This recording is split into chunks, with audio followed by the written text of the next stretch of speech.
All right, cool. I'm here to talk to you about breaking down borders, how we revamped our international money transfer experience. And actually, the fellow who just asked the question, Henry, is the main designer in here. So shout out to Henry. I'm here just mentioning he's a shy boy. So super happy to be here. I was just joking with Preet that he totally missed out on an opportunity to put me first, because then I would have been like, we're starting the night out with a bang. Haha, but but your TV went out down here. There you go.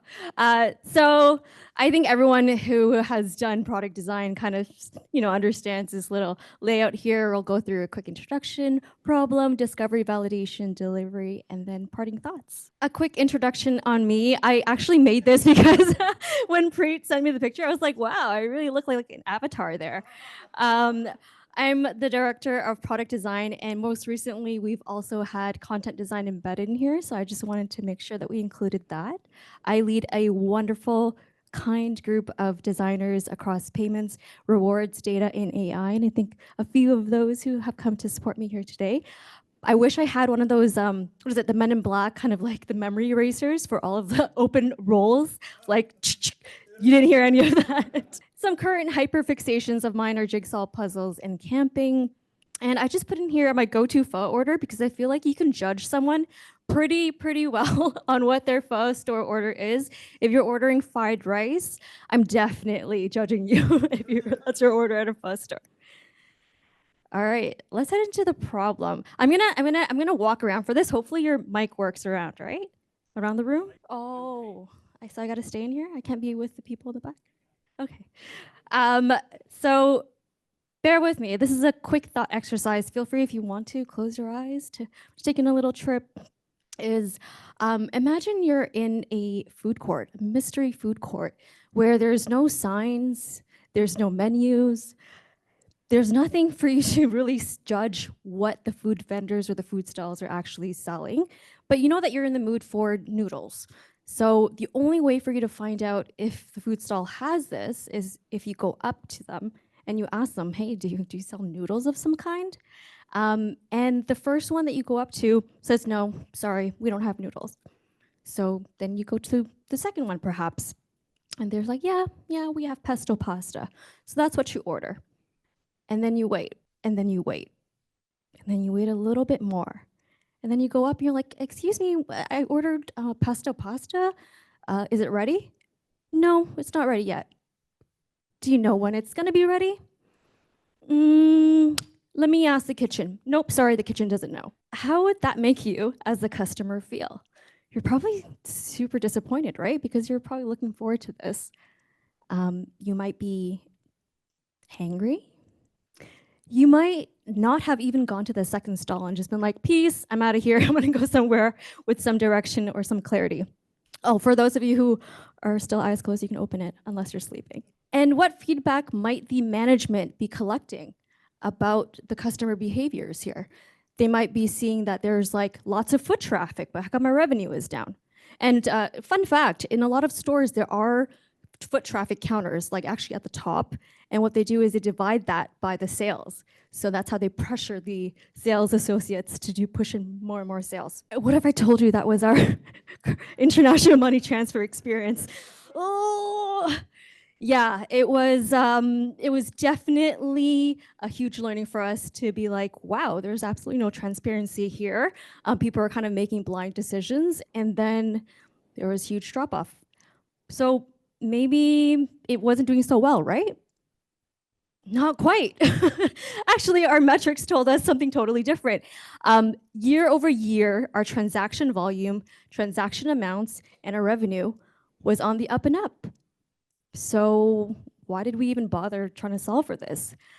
Well, because there's more to the story. What we saw was a huge amount of Scotia customers sending IMTs via their bank accounts through other fintechs. It's kind of a gut punch, right? When you're like, wait, we have this too. So it's kind of like you being a product designer and your brother decides to hire some other product designer. It's like, damn, we can do this. But clearly we weren't meeting a need. We also saw very high drop-off rates mid-flow. And then lastly, obviously, customer sentiment. And I think this is always, feedback is a gift because people don't always. So if that food court got some angry reviews, that's actually a gift because some people just leave and they don't tell you anything. So one of the first takeaways I want you all to take away is metrics don't mean much without surrounding context. It's kind of like using a little tiny flashlight to navigate in a dark cave. You can't just always take things at face value, because if we did with our product metrics being on the up and up, then we wouldn't have found out all of the other opportunity areas, really. And if you need to use this, Shania Twain's, that don't impress me much when you just get random KPIs that are like, yeah, we're, 300% this, or like, well, over this and this. You have to really set the context for what this is, and also remember to ask what the defining, what the metric is actually measuring. Okay. All right, heading over to our discovery and validation. So our discovery approach for this particular project was very, very thorough. I would say one of the more luckier projects to have benefited from such a long discovery process. We have a wonderful CX team comprised of our service designers, behavioral analysts, our UXR, as well as service designers. So we went through a really thorough discovery process where we did stakeholder interviews, we did a lot of landscape reviews, and then also just really digging into the metrics that we have. And as you know, I don't know if other banks, other fintechs are struggling with this, but metrics sometimes, again, depending on how someone has set it up, might not tell you the whole story. And so we really leaned on a lot of different methodologies and involved a lot of cross-functional partners within this. We did a lot of usability testing. We did a lot of surveys. We also walked through so many prototypes. I feel like Henry's eyes are like, he's like, I'm so done with this, because he built like 6 or 7 different prototypes just to ensure and really test out what are the points of friction and what are we really missing from that. So the main takeaways that we got from our discovery was that we had major pain points in our current UX. There was just a fundamental misalignment with our customer mental model and what we were kind of proposing, or what we kind of pushed them through. The second thing was a limited transfer methods. So I don't know if you folks are familiar with just like the payment ecosystem around the world is so much more advanced, I feel like, than in Canada. Like, I think we struggle with QR codes like to open a menu in Toronto, whereas in China, they're pretty much like their economy is, using QR codes. Food stalls are using that. And so I think our current rail offerings didn't allow us to compete with the fintechs being able to, send money via wallets, mobile wallets, or even like Bitcoin. And the number 3 thing was an untapped areas of opportunity with our different client segments. Currently, before this, our IMT experience was only available to retail customers, which is like you and I. And then we had left out our small business, corporate, as well as just new segments like new to Canada, which is, I think, a really, really burgeoning demographic.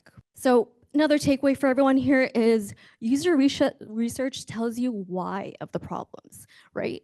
Whereas the metrics just tell you the impact afterwards. So it's very much a leading and a lagging indicator. I think it always helps to tell a full story when you're able to augment metrics with actual user research, and the other way around. And the number 2 thing, which I think I quickly glossed over because they were like little people at the bottom here, was we involved our business partners within this entire discovery project. I feel like she was just embedded in everything. She was sitting in on user interviews every week when we had our weekly sync ups, and she learned a lot, and I think she really enjoyed it. And it really helped us when we had to go make the case for just any design decisions. I feel like that's the biggest things that we have to come up against, is trying to always justify or like explain why. And I get it. Our business partners are not design folks, and so we do have a bit of that onus, but it makes it so much easier when they're part of the process with you and you're not having to constantly prove yourself, because then they also know it and then they become your allies to help sell that to their VPs, execs, etc. This is a very dark. Okay, there you go. It's Jon Snow. We need allies, powerful allies. All right, and over to the delivery. So as you notice, the 3 buckets of improvements, it's really hard, I think, afterwards, if you really want to build momentum, to just, build with one team. And so what actually ended up happening was in the delivery process, it was split out to 3 different delivery teams. One focused around CX improvements, which Henry is still working on. The second is the demographic expansion for small business. And then the third is the rail expansion. Rail is a industry term to say like a method, but they call it rails. And so that's in the process right now of adding methods, new methods of transfers to our international money transfer options. And I wonder if you folks, I feel like the front row can probably see this a lot closer, but this is the before of our flow. It seems good and dandy, right? Because it's clean, you know, you can see the inputs really nicely, but I want to draw your attention to the 2 entry points here. This is like the stalls. You're kind of like, which one do I pick? It says up to 5 business days. So is that like 1 or 5? And then cash pickup, it's like 2 to 4 hours. So there must be a catch right between those 2. And then the third one was where we actually saw the most drop off, because the second is if you chose one, then you'd have to go to 2, add a contact. And the select country, the reason why there was so much drop off is because the countries supported in one of these 2 are not the same. So there's an overlap, but there's some countries that are supported in one and not the other. And so, again, some clients just came in, tried to look for their country, and decided it wasn't there. I'm not going to try it anymore. I'm just going to go to Remitly or Wise. It's here. And then the last 2 are when you actually find the country that you want to send to. You have all of this information and you're like, oh crap, what the hell is an IPSC code? Where do I get that? And so now you're messaging with someone probably 7 time zones away. And so it just becomes a very, very cumbersome process. And this is the after. You'll notice there's a little bit less screens, and I'll tell you why in just a bit. But the very first thing, I think the quickest win that we knew is that just make the one entry point. Don't make me think, right? Don Norman. The second is to select your country, because most likely that's what you know. You know where you're going to be sending that money to. And because there are, in some cases, overlaps in the countries that we support with our current rails, then you can perhaps compare the rates, compare the delivery times. And we also made sure not to alienate the current experience, and I'll share with that a little bit after, but if you've already saved a contact, it's so much more streamlined, and so we still have that. And then just to kind of like this little blowout here is when you selected something, we preemptively tell you the information that you need so that you're not left surprised afterwards. And if that's something that you've chosen, then at least you know, and if you don't have the information on hand, you can go get it. So this is what I call the first slice of value. In the yellow is everything that is new or that is optimized. We've optimized and removed some screens on the right. But as you can see, we've kept most of it the same, but also some optimizations in terms of carrying over context, right? So if you've chosen Vietnam as a country, when you go to do a bank deposit, that is already pre-filled in for you, as well as the amount. But you still have to fill in other things. And there's a reason why we did this instead of just like revamping the whole thing. Any guesses of why we decided to just do some versus the whole thing, whole shebang? Just faster, right? Because if we ripped up everything, it would take so long. And this is, again, I think like I was mentioning in my LinkedIn post, I was like, do you want to see how the design sausage is made? This started in 2022. We are in 2024, folks. And so this actually just got launched earlier this year. So can you imagine if we ripped up the entire flow? So this is just the reality, I think, that we all face working in fintech. Timelines are a lot longer, and we're working with constraints like multiple different layers of business, legal, lots of different things. And so how did we slice this? We said this was the most impactful change. Let's change this, keep everything else the same, and then work towards sort of some of those pieces later. If it ain't broke, don't fix it. But definitely the yellow pieces were very broken before. All right, and this is, I think, one of the last lessons is reuse, reduce, and recycle, because it's actually super important to make use of what you already have, really pinpoint and laser focus on what you do need to fix.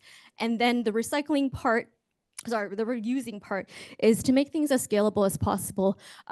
with our rail expansion, we knew that we're gonna have perhaps even more rates or more methods for people to compare across. So how do we, design that in a scalable way where we can add 2 or 3 or 4 different rails and it would still be usable? And then this also makes a very great business case to say it'll be a lot cheaper, it'll be a lot faster.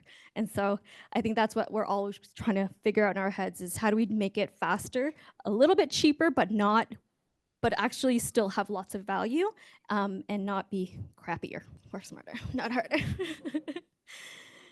And then my parting thoughts, which I think David kind of alluded to before me, was respect the work that came before you. You'll notice that I talk about the flow and like it could be better, we could improve it.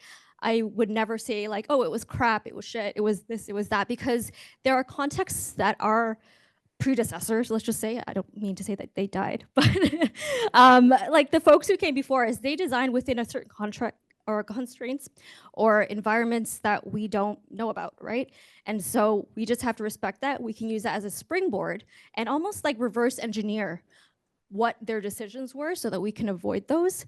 Like, for example, the food stalls. Maybe it wasn't meant to be food stalls. Maybe it was meant to be one big restaurant, right? And so I think those are some things that I want to make sure, I mean, my team for sure, but I think all of us to really remember, and also iterative processes, little slices of value are always the best. Nice, thanks. And you can try out